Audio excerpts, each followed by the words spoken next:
very good evening, viewers. This is 6 Stories at 6 with me, Dr. Mishra, and we have the biggest stories of the day lined up for you. We bring you the first and exclusive video that nails the truth behind the violence in Mhow on Sunday night. Republic shows you every frame that breaks down the reality, what really happened that night in Madhya Pradesh's Mhow when India won the Champions Trophy. There were people who were clearly not happy, and there was a conspiracy. We also get you the other big story of the day that we're tracking from across the border. That is the Balochi strike, the biggest strike by Balochistan Liberation Army, as they've taken more than 100 Pakistani army men hostage. They've killed at least 11. That's the confirmation we're getting in from Islamabad as we speak. It's a developing story. Also, story number 3 is how Congress once again displays its love for the Tukde gang. Digvijay has called the riot accused Umar Khalid an innocent and someone who has been harassed in jail. Next, we get you how the Congress president has stoked up a controversy once again through his remarks in the parliament. We also explain to you next how reforms could be brought in, what reforms could be brought in as the new immigration bill and foreigners bill is tabled in the Lok Sabha. Lastly, a quick look at Prime Minister Narendra Modi's visit to Mauritius. All right, viewers, we start with this big story that we're tracking first and only exclusive on Republic TV, viewers. The clashes broke out during a victory rally celebrating Indian cricket team's victory in ICC Champions Trophy near the Jama Masjid in Madhya Pradesh's Mhow. There were celebrations galore in every city, likewise in Mhow. But there were some people who did not like it, it seems. Now, cynics called the violence as something it was a provocation. But Republic TV is now getting you the truth. Watch every frame of this video, viewers. There's a group that you can hear celebrating India's Champions Trophy win.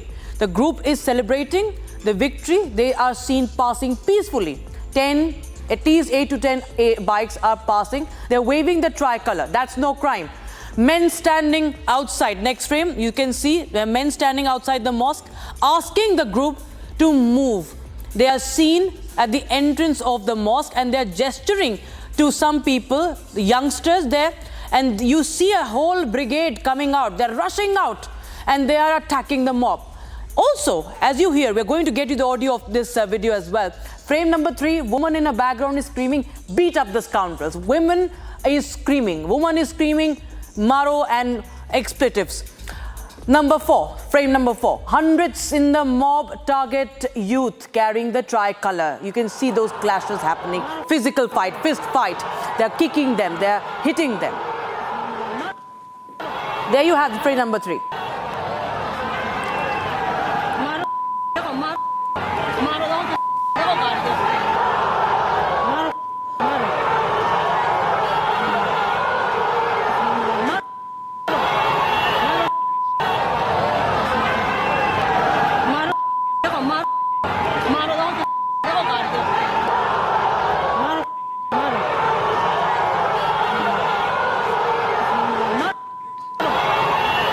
So clearly this woman is recording it and she is very happy about it and only instigating.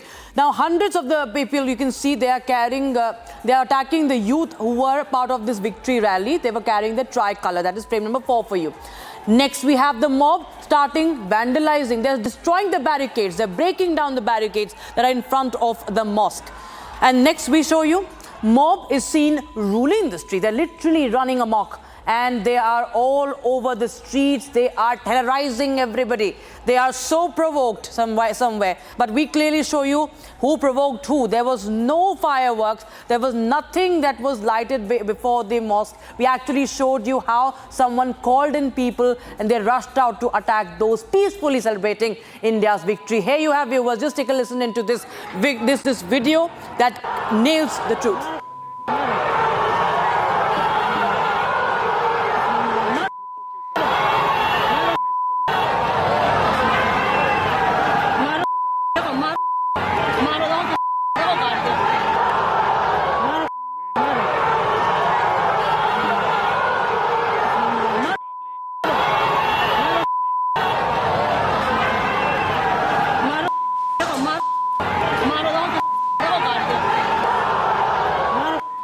Republic TV continues to get you more updates from Mhow. Now we shift our focus to across the border. It's the biggest anti-Pakistan operation that has been witnessed by Pakistan, that has been launched by the Baloch Liberation Army, the BLA. Now the Jafar Express, with around 400 passengers on board in 9 bogies, were on its way from Quetta in Pakistan's southwestern Balochistan province to Peshawar in Khyber Pakhtunkhwa, that came under attack. There was firing. Firing is still going on as we speak. We have, in fact, Tilak Devashir is joining us, who is an expert on the strategic affairs, an author, and also on Balochistan. Thank you so much, sir. Well, this is a very grim situation, and of course, a further dent for Pakistan's image. We see that more than 100, now we know at least 11 have been killed. It's a very grim situation. The biggest Balochi strikes. How do you read into this?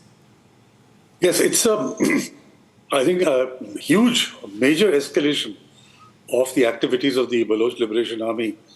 And in all my years of covering insurgency in Balochistan and KPK, there never has been an incident where a train itself has been, hijacked and all the people there taken hostage.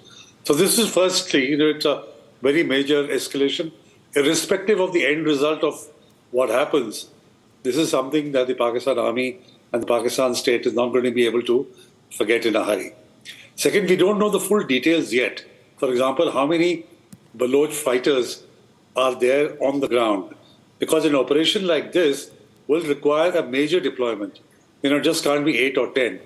They used explosives to stop the train, and they must be having sufficient number of people to be able to guard the 100-odd hostages who are believed to be Pakistan Army soldiers.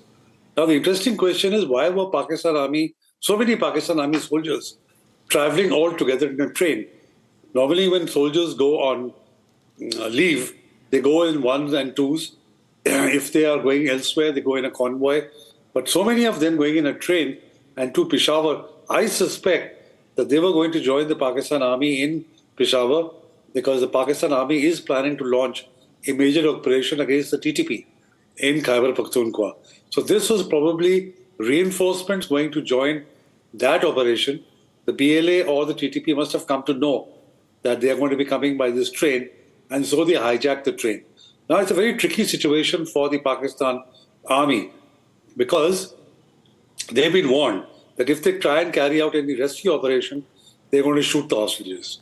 So does the Pakistan Army risk all the army officers army soldiers being killed? Or how do they extricate them and take action against the BLA? There were earlier reports that some of the helicopters which had engaged the BLA were told to go back. Otherwise, the hostages would be shot. So we'll have to wait and watch. And with nightfall coming in a couple of hours, it's going to become that much more complicated. And I believe this train has been stopped just before or after a tunnel, which will give the BLA cover on which to hide. So I think all in all, it's a very complex and a very tough situation for the Pakistan Army. The BLA has struck a huge blow for Baloch independence. Sir. And I think we're going to hear a lot of it in the coming days.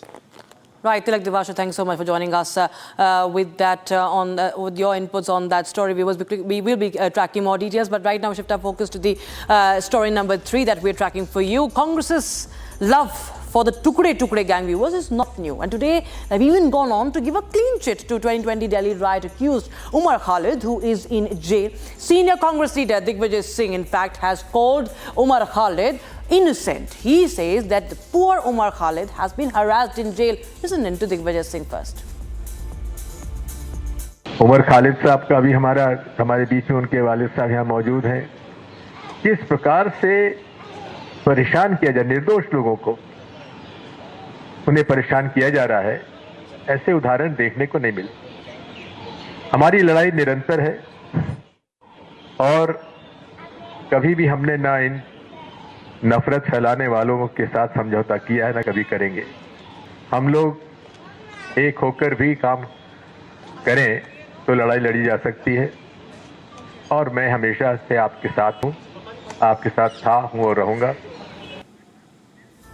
And the BJP has fiercely criticized Digvijay Singh for defending Umar Khalid, who is an accused in the 2020 Delhi riots case, saying that the Congress's anti-India mindset has been exposed yet again. मुस्लिम वोटों के तुष्टीकरण, ध्रुवीकरण, एकत्रीकरण के लिए अपने पक्ष में ज़्यादा से ज़्यादा मुसलमान वोट दें, क्योंकि सो कॉल्ड तमाम सेकुलर पार्टी हैं जो गिद्ध दृष्टि रखते हैं मुस्लिम वोटों पर। इस बयान को मैं इसी दृष्टिकोण से देखता हूँ। कांग्रेस का हाथ ऑलवेज टेररिस्ट के साथ, दंगाइयों के साथ। The statement of Digvijaya Singh with relation to Umar Khalid, that he is innocent and he is being harassed. Congress has no faith in judiciary. Judiciary is rejecting the bail of Umar Khalid. In fact, on many occasions, Umar Khalid's team has withdrawn the bail application as confirmed by the former Chief Justice. And now, Congress's chief, that's Congress President Mallikarjun Kharge's remark in the Rajya Sabha today, or his party having come prepared to hold the ruling Bharatiya Janata Party to account, triggered a furious row after MPs from BJP objected to a certain derogatory word that was used by Mallikarjun Kharge. Congress's chief remarks were in fact condemned by the BJP, calling them unpardonable. There was a fierce face-off between Mallikarjun Kharge and JP Nadda of the BJP in the parliament. Listen in. सुबह में education minister आए नहीं थे। Please सुनिए बोलने दीजिए, विषय पे हम लोग साहब जी क्या डिक्टेटरशिप हो गया? मैं आपसे हाथ जोड़ के विनती कर रहा हूँ। को अनुरोध कर रहा हूँ, माननीय दिग्विजय जी को बोलना है। नहीं मैं बोलना है, हम बोलने के लिए तैयार भी किए हैं और आपको क्या क्या ठोकना है ठीक से ठोकेंगे, लेकिन सर आप बहस आपस में करेंगे। आपसे उम्मीद करता हूं कि आप बातचीत में आप बड़े अनुभवी हैं, आपसे लोग सीखेंगे। उनको ठोकेंगे, सरकार को ठोकेंगे, सरकार को ठोकेंगे।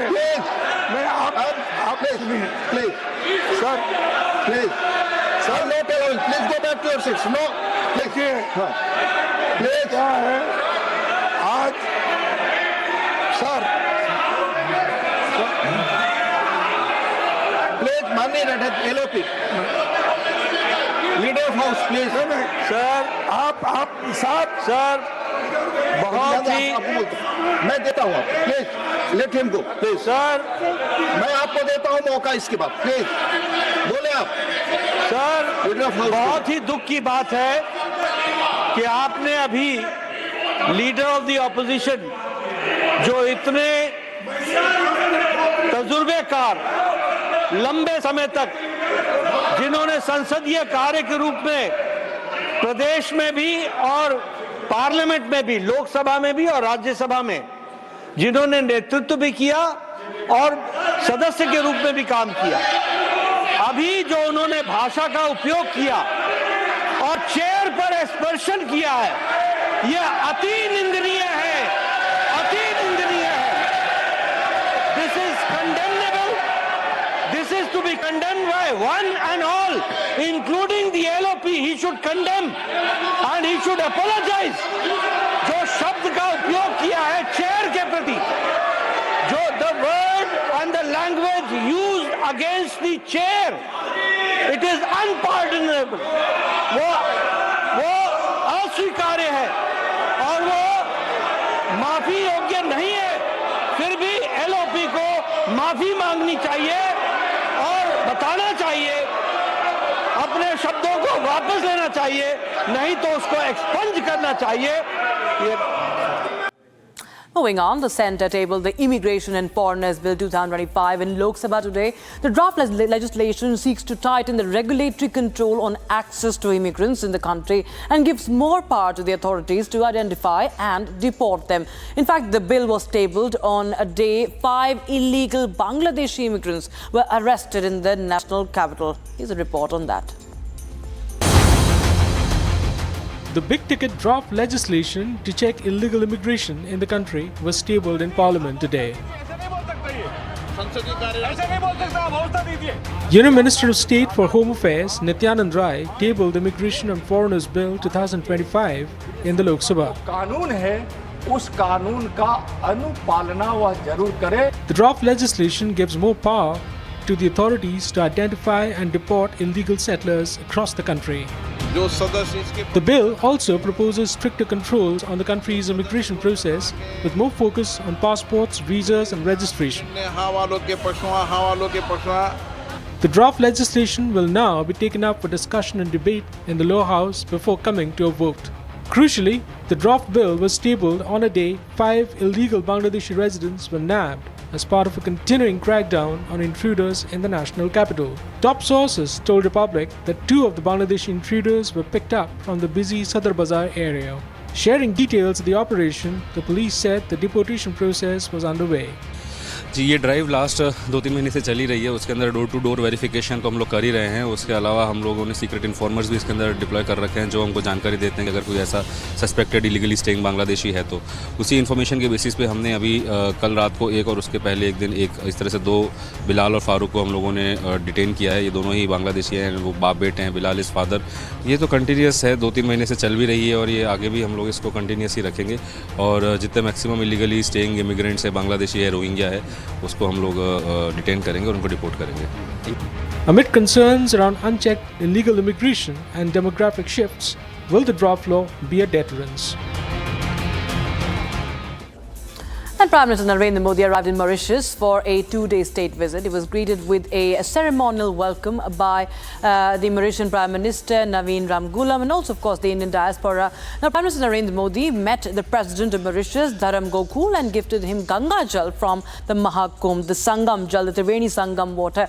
And Prime Minister Modi also, he was on a state visit. He also gave Gokul several other gifts that included Sangam Jal, of course, also Ganesh idol and even makhanas, that is fox nuts. He also gifted Banarsi sari to the First Lady of Mauritius. We get you a glimpse of his visit, leaving you with these visuals. Thanks for watching.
Since the video is too long, I will transcribe and then summarize it for you.